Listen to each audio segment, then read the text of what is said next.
It is 3/3 of 2015. We're going to continue with Alexander Kojeve and his Hegelian take on the phenomenology of right,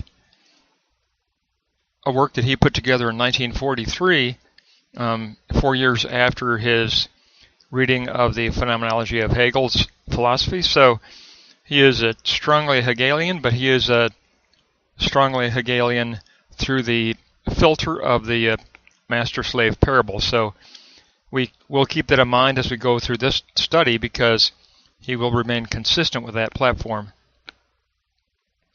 In this lesson, he presents the idea of the individuality of the moral person, which is not the same as the particularity. The particularity is always the negative concept. So we want to move on from particularity as a moral person and pass through the corrective conditioning of the universality aspect, and then that will help us to evolve to the individuality of being a moral person. So the ideal goal is the individual.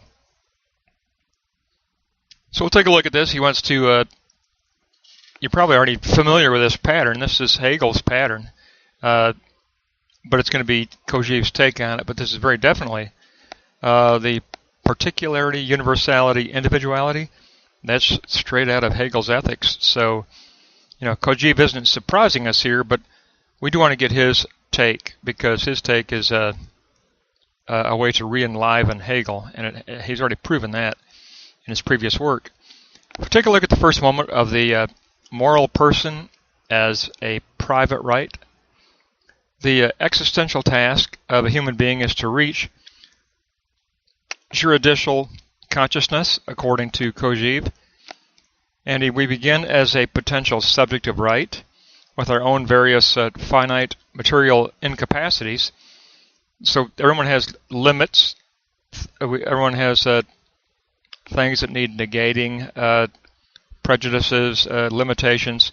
So we are potentially a subject of right. We do have a material base of some incapacities that limit us.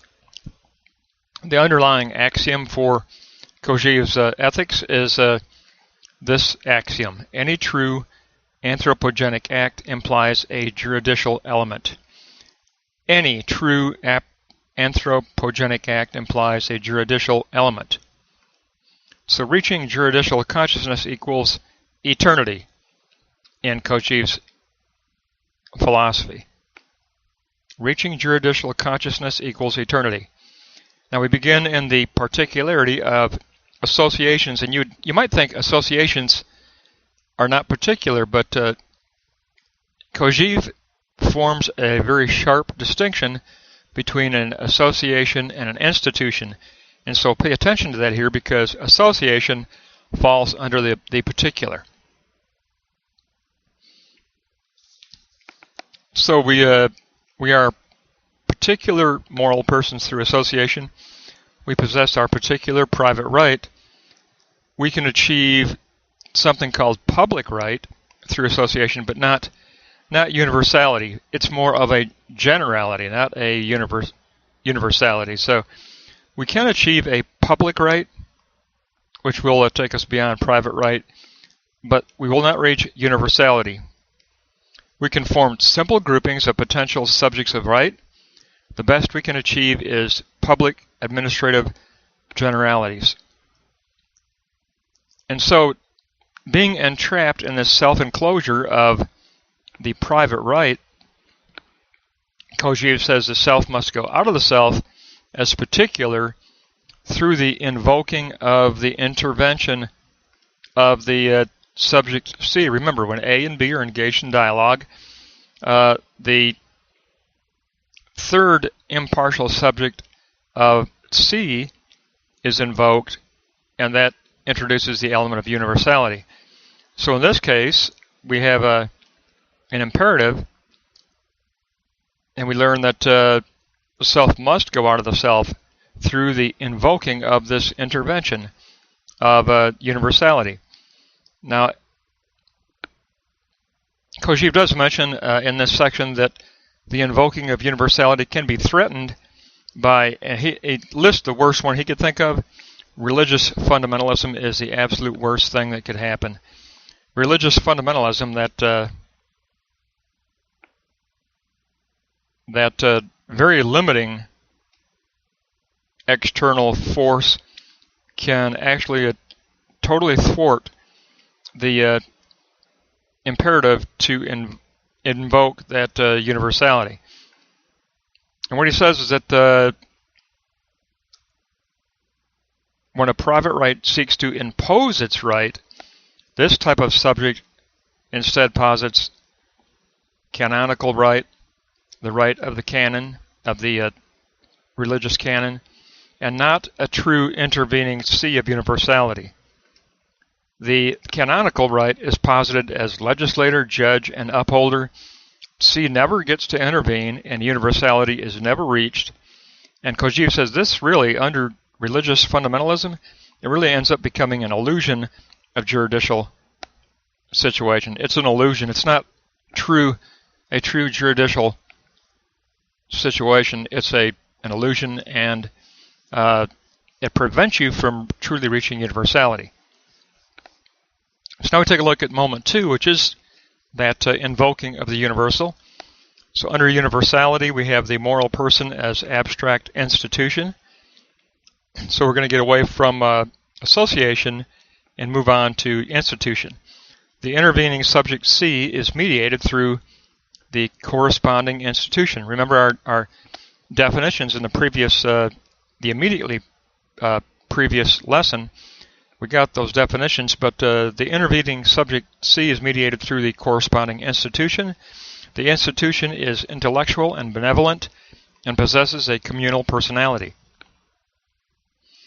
And universality is nested in the intersubjectivity of the subjects of right, and through legal rule, and through juridical doctrine. All of those were discussed in the previous vocabulary, but I'll read it again. Universality is nested in the intersubjectivity of subjects of right, and through legal rule, which is nested in juridical doctrine. So the institution as the subject C qualifies us so that we form an action of principle instead of an action of private right. We move on to wanting to form an action of principle. Therefore, our private right becomes influenced by the ideal of the communal collective will, and we are enjoined with a collective moral personhood. As institution, this universality has freed itself from the necessity of associations, and it has gained an existence on its own, a self-sustaining reality of its own in objectivity with its own objective autonomy. That's what happens when an ideal frees itself from the limitation of associations. And it does this by eventually reaching that moment of abstraction. So when an association passes through the moment of abstraction, it can develop a type of objective autonomy of the universal ideal. So we pass through this moment of universality. So now we've got our private right, we've got our abstract right, and we'll combine those two. We'll move on to individuality, the third moment, the moral person as recognized right. Now this is purely Hegel. Hegel's ethics is even called an ethics of recognition. So Kojeve is being consistent to the individual he admires. This is Hegel's position that if you want to reach juridical consciousness, you must reach recognition in actuality. You can't just possess it as a subjective ideal. You have to possess it and then test it through positing and actuality and then verification through the return. So Kojeve picks that up and he says individuality is the moral person as recognized right. When subject A passes its private right through the qualification of abstract ideal institution, B, it feels interrogated to reach recognition and actuality for its positing. So self-sublation negates that limitation of the material base incapacities, and the individual right is posited in order to test its universality through recognition in actuality. So the very first lesson of his outline told us that universality evolves at the de Kunta threshold, where subject A is in debate with subject B, and while they're involved in that debate, there's the push to move on to universality. And that means interjecting subject C to correct their two private rights just butting heads with each other. You have to interject the element of universality. Now, once you interject the element of universality, then the conversation threshold can move on to the actual moment of notion of the true, or for Kojeve, the notion of the real that can be posited in actuality and find its own verification through recognition. Well, now he takes that introductory lesson, and after passing us through vocabulary, he says, now we're going to discuss it as moral theory.